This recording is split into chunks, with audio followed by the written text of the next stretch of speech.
안녕하세요. 브랜드 시인입니다. 오늘은 유사암 진단비 이야기를 해볼 텐데요. 암보험에 암진단비 말고 유사암 진단비라는 게 따로 있잖아요. 그게 뭔지, 왜 따로 있는지 모르시는 분들이 많은 것 같아서 오늘은 그에 대한 이야기를 해보려 해요. 시작하기 전 구독과 좋아요 꾹 눌러주세요. 설계안을 보시면 암 진단비가 있고요. 유사암이 있습니다. 암은 암인데 이 둘은 왜 나누어져 있을까요? 우선 위에 있는 암진단비라고 되어 있고 괄호 안에 유사암 재라고 적혀 있는 것이 있죠. 이게 바로 일반암 진단비입니다. 일반적으로 우리가 생각하는 그런 암 진단비라고 보시면 됩니다. 그럼 아래쪽에 있는 유사암은 무엇이냐면요. 갑상선암, 기타 피부암, 제자리암, 경계성 종양 이렇게 네 가지를 현재 4대 유사암이라고 불리고 있습니다. 먼저 이들은 왜 일반암 진단비와 분리해서 따로 유사암이라고 불리고 있는지부터 알려드린다면 이들은 치료가 간단하고 완치율이 높은 암에 해당이 됩니다. 그리고 사람들이 그만큼 많이 걸리기 때문에 보험사 입장에서 보면 손해율이 높은 그런 담보들이라는 것이죠. 그래서 일반암과 따로 분리를 하여 일반암에 비해 한도도 좀 더 적은 편입니다. 보험사에서는 치료비가 얼마큼 드는지에 따라서도 유사암, 일반암, 고해감으로 나누어 두었습니다.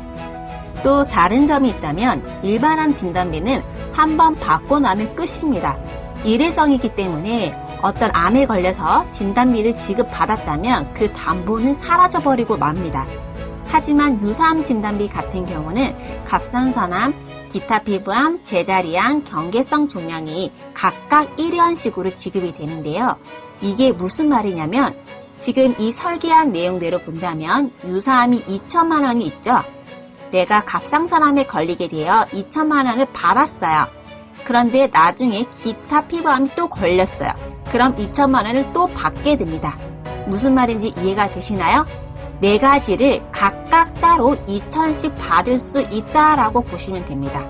그리고 보통 일반암 같은 경우는 가입하고 90일 면책기간이라는 게 있어요. 가입하고 90일 동안은 암에 걸려도 이 보험이 효력이 없다는 겁니다.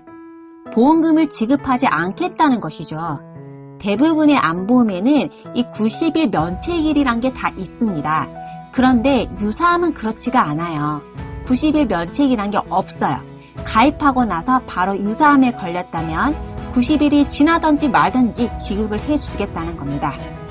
대신 잘 살펴보아야 하는 것이 있는데요. 1년 이내 또는 2년 이내 50% 감액 기간이 있는 게 많아요.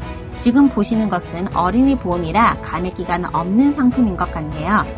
이건 상품들마다 조금씩 다르기 때문에 그 부분을 잘 살펴보시면 좋을 것 같습니다. 이제 일반암과 유사암의 차이를 대충은 알게 되셨을 거라 생각합니다. 그럼 여기서 유사암의 개별 담보들에 대해서 여쭤보시는 분들도 많으신데요. 그에 대해서도 알려드리도록 하겠습니다. 갑상선암은 모르시는 분들이 거의 없으시더라고요. 정말 흔하게 발생하는 암 중에 하나입니다. 보통 30대에서 50대 젊은 층에서 많이 발생을 하는데요. 특히나 남성들에 비해 여성들이 3배 정도 높게 발생한다고 해요. 통계적으로 보면 여성암 1위가 바로 갑상선암이죠. 그만큼 여성분들은 유사암을 좀 더 신경 써서 넣어주실 필요가 있어요.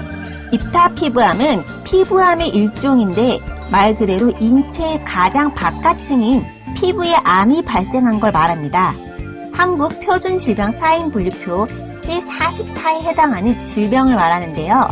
여기서 기타 피부암은 악성 흑색종 이외의 피부암을 말합니다. 악성 흑색종은 생명에 지장을 줄 정도로 치명적이라 일반암으로 보장을 해주지만 기타 피부암은 간단한 수술로 제거가 되기 때문에 유사암에 포함된다고 보시면 됩니다. 다음은 제자리암에 대해서도 알려드릴 텐데요. 암도 0기, 1기, 2기, 3기, 4기 이렇게 있습니다. 기수가 4기에 가까워질수록 말기암에 가깝다고 보시면 됩니다. 그런데 제자리암은 암 중에서도 0기에 해당이 됩니다. 암세포가 상피층에서 아직 퍼지지 않고 제자리에 머물러 있다고 해서 제자리암이라고 불리고 있는데요. 예전에는 상피내암이라고 불리기도 했습니다. 또는 점막내암이라고도 불리기도 합니다. 생존율도 보통 5년 이내에 100%라고 하니 완치율이 굉장히 높은 편이죠. 경계성 종양도 말씀드릴게요. 종양이 있는데 암이 아닌 양성 종양도 있고 암이라 불리는 악성 종양이란 게 있어요. 경계성 종양은 양성 종양과 악성 종양이 같이 섞여서 이게 악성인지 양성인지 정확하게 구분이 어려운 그런 상태라고 보시면 됩니다. 즉, 말 그대로 암의 경계선에 있는 종양이라고 보시면 됩니다. 이렇게 4가지의 유사암에 대해서 정리를 해보았는데요. 이제 이들이 왜 보장 한도가 일반암보다 적은지 아시겠죠? 일반암에 비해 치료하기가 쉽고 비용이 적게 들기 때문이죠. 예전에는 대부분 이 유사암을 일반암의 10%에서 20% 정도만 줬었어요. 일반암 3,000 정도를 넣었다면 유사암은 300만원 또는 600만원 정도 지급이 되었다는 거죠. 그런데 작년 시점부터인지 이 유사암을 대폭 올려서 2천만원, 3천만원씩 보험사들이 경쟁하듯이 팔았었어요. 솔직히 이 유사암이 일반암보다 더 쉽게 걸리잖아요. 초기암이고 그냥 건강검진 하러 갔다가 발견되는 경우도 많고 말이죠. 그런데 옛날 것에 비해 몇 천만원씩 준다고 하니까 사람들이 너도 나도 가입하려고 몰려드는 거죠. 그런데 이 담보가 보험사 입장에서는 솔직히 손해가 높은 담보거든요. 자주 지급을 해줘야 하니까요.